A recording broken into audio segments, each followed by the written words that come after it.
troubles. Go lay down. So the reason for this channel was to kind of explain what I'm doing with this car behind me that's called 383 SS. The reason I named it that was it's getting a 383 stroker.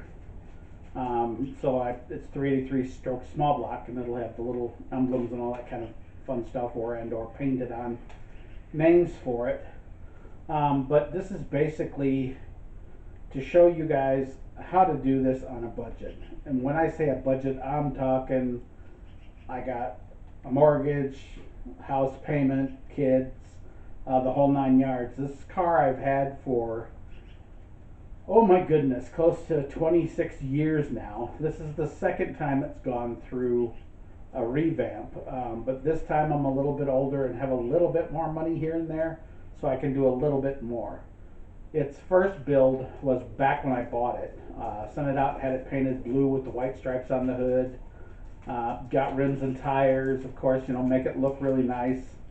For Christmas that year, my wife got me a set of headers, an intake manifold, and a Holley carburetor. Still have the Holley, it's over here on the Mustang. So that's kind of how it started its life.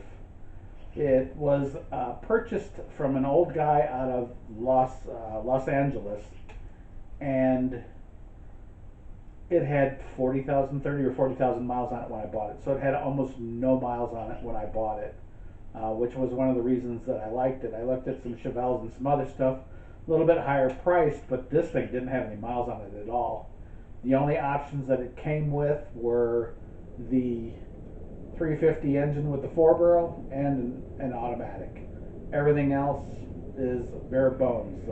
Bench seat, rubber floor mats,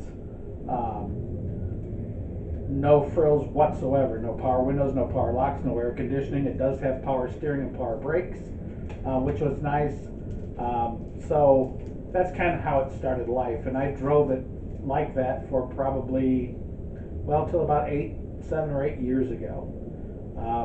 She developed a rust hole in the window channel on the front passenger side. Just a tiny bit, but just ahead of it on the fender, it was rusting really, really bad, meaning that the paint was bubbling up. So I took and started poking at it, and when you poke a bear, you pretty much wake it up. Well, when I took a poke at it, of course the paint came right off and it was rusty. So I took my body hammer, my pick, and I tapped at it a couple times and went through that fender like it was Swiss cheese. Going through and pulling the moldings and everything, found out that the guy that owned it had a leak in the windshield area because of improper caulking when they installed the window, and it was leaking water down into the car. So, in all his infinite wisdom, can't blame the guy. I kind of understood what he was doing, but he stuffed plastic bags down into that hole and then smeared Bondo over it to fix it. Which, if anybody knows anything about plastic and the ocean and humidity at all in any case, she was an outside car when she was up to 30,000 miles with him. And that plastic just made rainwater appear inside the fender. I've got pictures of it. If you go over to the Facebook page, you can actually see how rusty it was. On the outside, the fender's beautifully painted, with the exception of where I chipped holes in it. But when you flip it over, it's just nothing but rust. There are areas on these fenders in these cars where there are pockets in the bracing.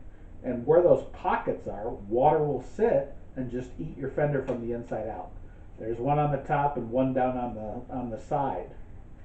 So it started out, I was going to put a new fender on it, and then I'm like, oh, let's go fiberglass, because it'll save weight and stuff. So I went with fiberglass. Word of warning to everybody in the world: don't do that. These fiberglass fenders and hood and everything else are great for weight savings. But if you want something that looks perfect, these are the worst thing in the world. And you'll find out as I go through different areas of the car and kind of show you in upcoming videos But let me just tell you, it's been a nightmare with the fiberglass. If I had it to do all over again, I would not do fiberglass.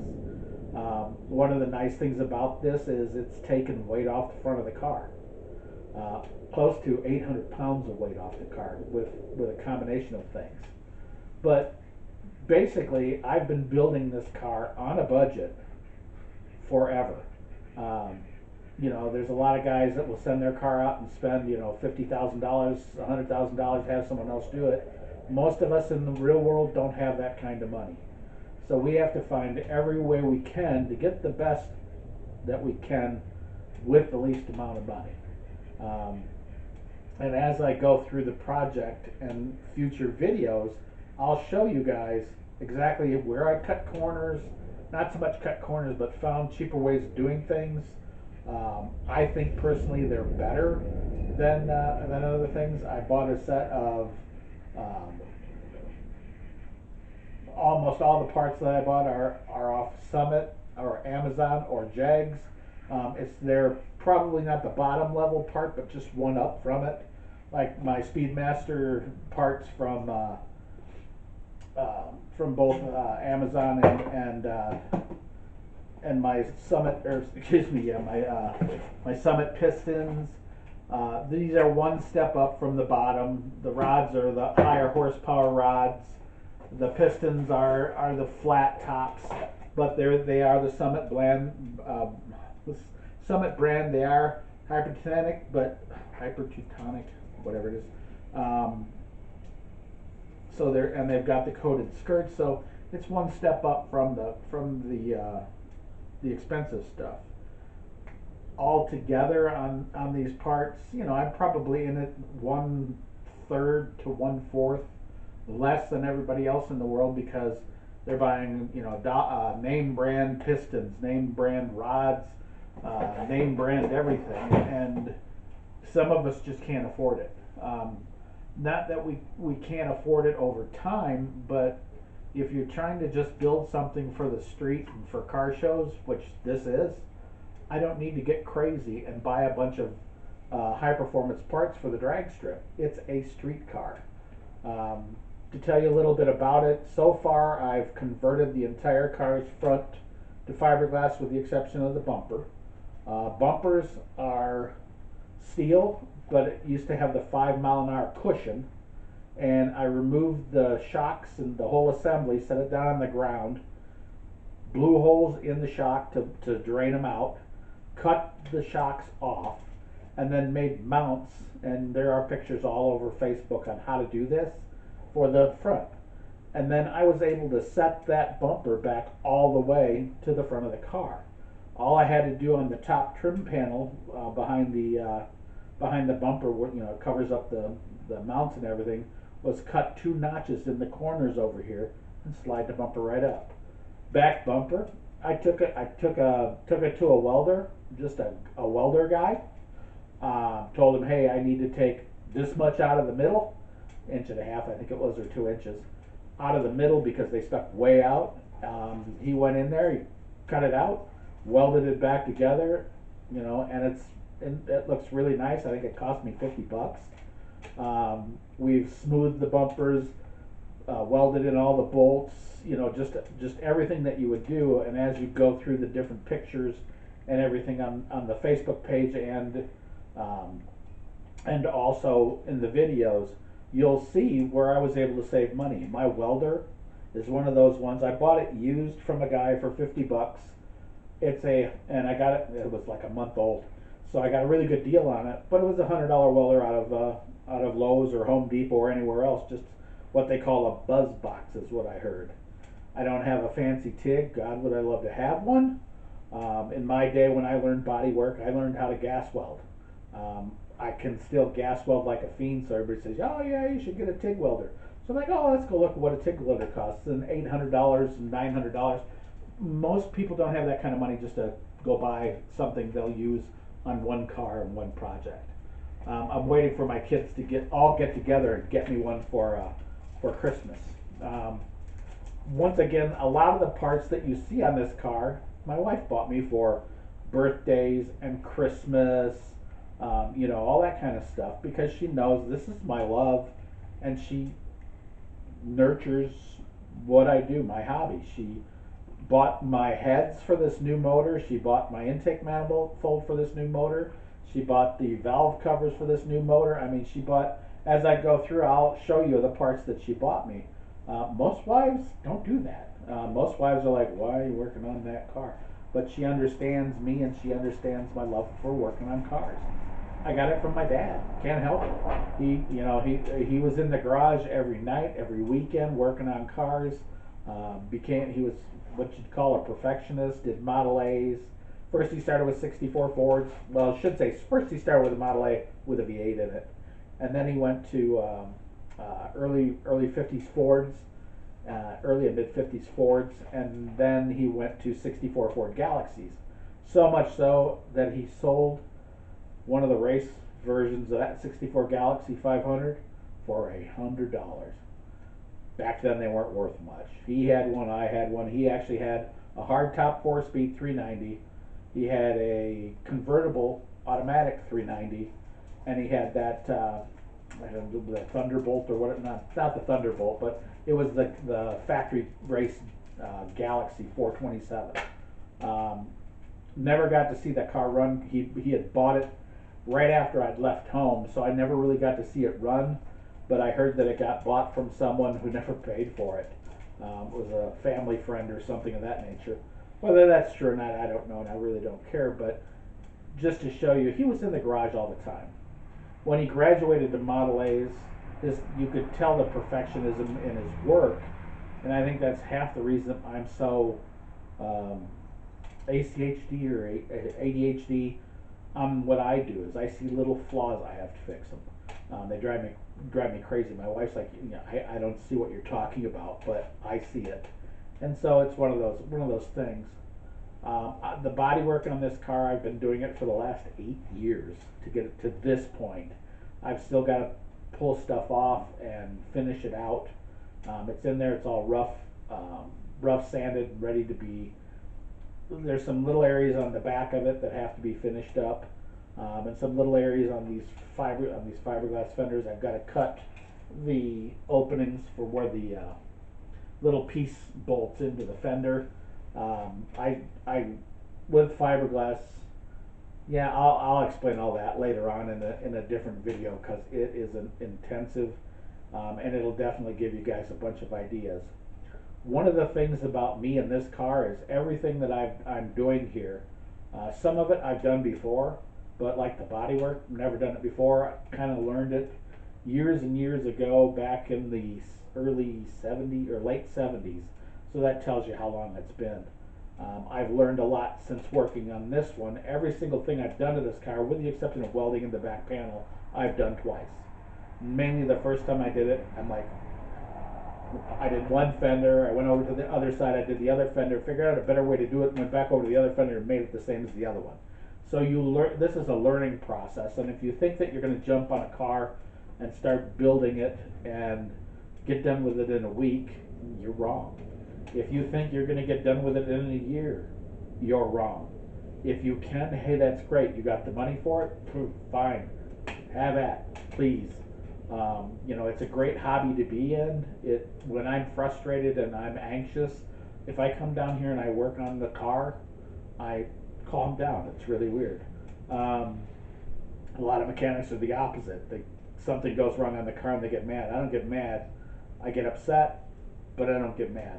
But I make mistakes, and it's okay to make mistakes. It might cost you a little bit. My last mistake on my motor block cost me an extra $300 for machine work, mainly because I wasn't paying attention. Another fact, if you're working on your car, don't be in a hurry. Take your time on everything that you're doing to make sure that you're doing it right. If you're not sure, watch a video. Watch multiple videos. I've seen so many videos on YouTube. There are so many of us out there that are doing these videos to help you guys work on your cars and stuff. That it's a great way to do it. But one of the things that I really want to emphasize is the fact that how to do it on a budget. If you've got a family and stuff and you've got minuscule money available, and it's more important to take care of the roof over your head and your family than it is for this, Well, then you can only put a little bit at a time on it, and I'm going to walk you through how to do that. Where to find parts that fit your car um, based on what I did. Prime example is the front runner serpentine system that's on this car. You can go into the catalog and spend anywhere from $1,000 to $3,000 on a serpentine setup for an old small block Chevy. I bought a wrecked '87 S10 pickup with a 4.3 liter V6. Guess what? The serpentine setup on that fits the small block Chevy. So I was able to take that and mount it on this Chevy. Not only that, it added an extra bracket for air conditioning. So I put a front runner on this thing. It cost me $100 to buy the truck and $100 to tow it to the junkyard when I was done taking all the parts off of it that I needed or wanted, I should say. And I made $180 at the junkyard. So for net $20, I got a serpentine setup with all the pulleys, everything you need to do a serpentine setup. The belt is definitely not S10 because things are moved around a little bit on this old V8.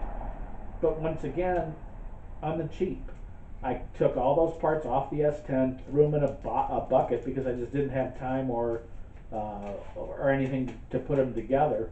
But once again, I was able to do it on the cheap. And if you go onto the videos and the pictures, you can see how I did it. That's the whole point of this video, is to show you you don't have to spend $1 million to have a good car, have a nice car. But the caveat to that being is don't expect to get it done in a minute. Like I said, I've had this car for over 25 years. In that time, this is the second time I've started customizing it. It's been 8 years. Everybody's like, when are you going to paint it? When are you going to paint it? When are you going to paint it? I'll paint it when I get the engine done. Because the last thing I want to do is paint my car and then put an engine in it. Because you and I both know if you worked on cars, it's going to get dirty. You're going to mar up the paint. Why would you do that to yourself? Plan your steps out one at a time. If you get sick of doing something like me, I get bored doing the same thing over and over and over again, or working on one part of it at the same time. So I'll move over to another part. Like after I finish the bumpers up, I'm like, oh, let me go back and do the back end of it. And we changed. If you look at the pictures, it's got a '70 Camaro tail panel on it. Did that, then moved around to the inside of the car, put power windows in it, power locks. Completely rewired a bunch of stuff because the wiring harness that's in it got eaten by mice. And I can show you how to do that on the cheap. I made my own wiring in the engine compartment with wire that I bought from Amazon. I bought a whole box full of different colored wire, and I replaced the wire that's in there with the colored wire it's supposed to have, and I made a nice clean um, wiring harness. Under the dashboard's a nightmare. There's a short under there, a dead short, because the mice ate the wires. So I've got to get in there and I've got to replace that. But I'm not in a hurry. The engine compartment's done because I need to get it ready to be stripped down and painted the color of the car. And on the paint's probably one of the most expensive things you can get. I was a member of what they call the Duplicolor Garage. They gave me the materials and paint to paint the car because I was part of that garage. I think they've discontinued the program, but there were like 12 of us or so picked from the United States because of our projects. We had to write a little thing about what we were doing, and they picked me because I'm the guy in the garage. Have I used their paint yet on the car? A little bit on the bumper, and I added a little bit of pearl to it. My wife's Fairlane. I've used their peel and stick, or their peel paint, and painted it to look like a squad car because it hides the paint on the car. But once again, done on the cheap. Didn't cost me anything. Um, a lot of the parts that you're going to see me doing, and a lot of the things you're going to see me doing, I'm doing myself with parts I bought off of eBay, off of Amazon. Anywhere cheap I could find what I needed that was sufficient enough for the car. Like you'll see, I bought a pair of, or my wife, let me rephrase that, my wife bought me a set of heads with rockers, 202s, really, really nice heads. I think they're made in China. I'm almost positive because they're bought on Amazon. when you pull them out of the box, there's a video, I show you a video on what you do to fix them. The castings are a little bit rough, but with a little bit of work, you can make them just as nice. Like I said, as long as you're not pumping a million horse through them, you don't have to worry about it. And I'm going to give you where you need to spend the money and where you don't need to spend the money. Prime example, on the block, ARP studs, line board the motor. You know, had a bunch of machine work done to the block because that's your strongest point in the build, is that block. That is your foundation. You know, that is where your start is. Just like with the car, when you initially purchase a car, that's your foundation. If you buy something that needs a ton of work, you better make sure it's got a good foundation underneath it. If not, plan on doing a lot more work than you anticipate. But once again, you can do it yourself and save some money. Sanding, oh God, everybody hates it. My son sanded the paint. There were two paint jobs, the one I put on it and then the factory paint job on this car. He took it down to primer, the original factory primer, so we could seal it and start all over again. You know, you can't rush this kind of stuff. You've got to take your time. But that kind of gives you a little bit of a background on this project and this page and what its intentions are. Am I going to say things that probably may or may not be right? Probably. It's just like I said, I was saying something about a balanced crank costs $600. It probably doesn't. It's probably more about 2 or 3. But to balance the crank I had, it was $600, and I'm like, yeah, no, I'm not doing that. But once again, take it all with a grain of salt. Do your research before you do it. My word is not the final word. I am not a perfect body man. I am not a perfect motor builder. As far as everything that I did, I'm doing it trial and error learning, just like you would be if you were working on this car or your car. So that kind of gives you a little bit of background on Papa's Custom Cars page and YouTube channel. Also on my Facebook page, you'll see hundreds of pictures that I've taken as I've gone through and done this, because 8 years ago it wasn't real popular to do the video part of it. That's become popular in the last 3 or 4 or 5 years. So now I can actually video it and show you what I'm doing. Today, after I'm done with this video, I'm actually putting together my rods and pistons. This one's going to be interesting based on how they told me to get the rods done, but you'll see that in a later video. If you have questions, feel free to send me a note. If you're in the northern Utah area and want to learn, you're invited to come by. Just send me a PM on Facebook. It's Call a Nerd. I think it's Call a Nerd Craig Park. Or just go right to the Papa's Custom Cars Facebook page. Send me a note saying, hey, I want to learn how to do. And pretty much can show you how I did it and possibly help you understand how to do it. Pretty much that's it. That's my intro video for the page. Look forward to you guys following me, sharing with your friends, liking. The more likes and everything I get, I guess I could actually get it to a monetary value, which would kind of be cool. But I'm not going to take it to the extreme that the others have done, where they've taken to the monetary value where they're buying, $5,000 heads and $2,000-3,000 intakes and that kind of stuff. Not into all that. Not into the flash. If you want Nikes, go buy your Nikes and pay the extra money. I buy my shoes cheap. My Nikes, the whole concept of paying extra for something, and no knock to Nikes, they're good shoes, there's no doubt about it. But a lot of us are on a budget, and that's kind of how this whole thing developed, was to show you guys how to do this on a budget, and you girls. Then that's my page. Thanks.